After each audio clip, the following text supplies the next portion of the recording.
بسم اللہ الرحمن الرحیم۔ السلام علیکم ناظرین اکرام، آج کی ویڈیو میں ہم آپ کو دنیا میں ہونے والے سب سے پہلے قتل کے بارے میں بتائیں گے، جو کہ دو بھائیوں حابیل اور قابیل کی لڑائی کی وجہ سے ہوا۔ حضرت عبداللہ بن عباس اور دیگر صحابہ رضی اللہ تعالیٰ عنہ بیان کرتے ہیں کہ جب حضرت آدم اور حوا علیہ السلام کے ہاں ولادت کا سلسلہ شروع ہوا تو ان کے ہاں ہر بار ایک لڑکا اور ایک لڑکی پیدا ہوتے تھے۔ حضرت آدم علیہ السلام کو یہ حکم تھا کہ ہر لڑکے کی شادی دوسرے لڑکے کے ساتھ پیدا ہونے والی لڑکی سے کریں اور دوسرے پیدا ہونے والے لڑکے کی شادی پہلے لڑکے کے ساتھ پیدا ہونے والی لڑکی سے کریں۔ حضرت آدم کے ہاں ایک مرتبہ قابیل اور اس کی بہن پیدا ہوئی اور دوسری مرتبہ حابیل اور اس کی بہن پیدا ہوئی۔ سابقہ اصول کے مطابق قابیل کی بہن کا نکاح حابیل سے اور حابیل کی بہن کا نکاح قابیل سے ہونا تھا۔ اتفاقی طور پر قابیل کی بہن حابیل کی بہن کی نسبت زیادہ خوبصورت تھی، اس لیے قابیل نے چاہا کہ اس کی شادی حابیل کی بہن کی بجائے خود اپنی ہی بہن سے ہو جائے۔ حضرت آدم علیہ السلام نے قابیل سے کہا کہ اپنی بہن سے حابیل کو نکاح کرنے دو، لیکن قابیل نے انکار کر دیا اور سمجھانے کے باوجود اپنی ہی بہن سے خود نکاح کرنے پر اصرار کیا۔ حضرت آدم علیہ السلام نے ان دونوں سے کہا کہ تم اللہ تعالیٰ کی راہ میں بطور نذرانہ قربانیاں پیش کرو، جس کی قربانی قبول ہو جائے گی وہی حق پر ہوگا۔ حابیل بکریاں پالتا تھا، اس نے ایک موٹی تازی بکری قربان کی، اور قابیل کھیتی باڑی کرتا تھا، اس نے گھٹیا قسم کا اناج اللہ تعالیٰ کی راہ میں پیش کیا۔ دونوں نے اپنی اپنی قربانی میدان میں رکھ دی، آسمان سے آگ آئی اور حابیل کی قربانی کو کھا گئی، جو اس کی قبولیت کی علامت تھی۔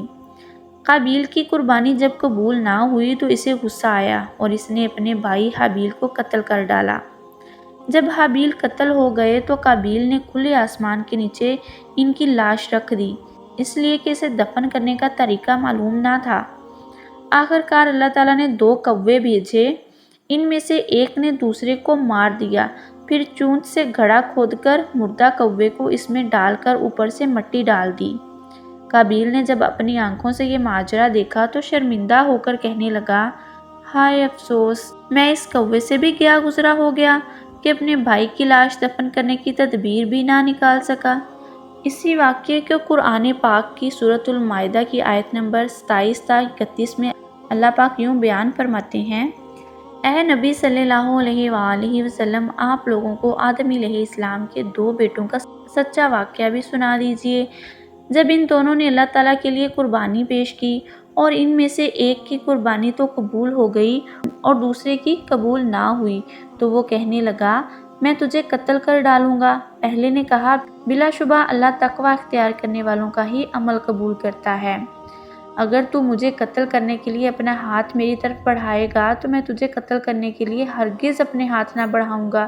بے شک میں تو اللہ سے ڈرتا ہوں جو تمام جہانوں کا رب ہے۔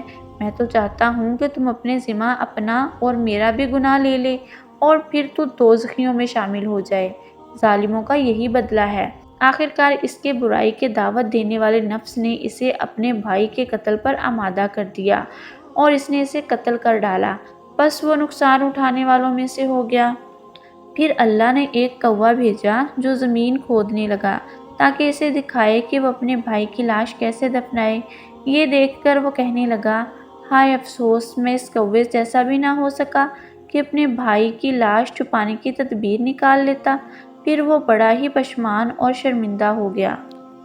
رسول اکرم صلی اللہ علیہ وآلہ وسلم نے فرمایا، جتنے بھی لوگ ناحق قتل ہو رہے ہیں ان کا گناہ آدم علیہ السلام کے بیٹے قابیل کے حصے میں بھی لکھا جا رہا ہے، کیونکہ انسانوں میں قتل کی ریت سب سے پہلے اس نے شروع کی تھی۔ جس نے اسلام میں کوئی اچھا طریقہ رائج کیا، پھر اس کے بعد اس طریقے پر عمل کیا گیا تو اس طریقہ رائج کرنے والے کے لیے عمل کرنے والے کے برابر ہی ثواب لکھا جائے گا اور ان کے ثواب میں کوئی کمی نہیں کی جائے گی۔ اور جس نے اسلام میں کوئی برا طریقہ رائج کیا، پھر اس کے بعد اس طریقہ پر عمل کیا گیا تو اس طریقہ رائج کرنے والے کے لیے عمل کرنے والے کے برابر ہی گناہ لکھا جائے گا اور عمل کرنے والوں کے گناہ میں بھی کوئی کمی نہیں کی جائے گی۔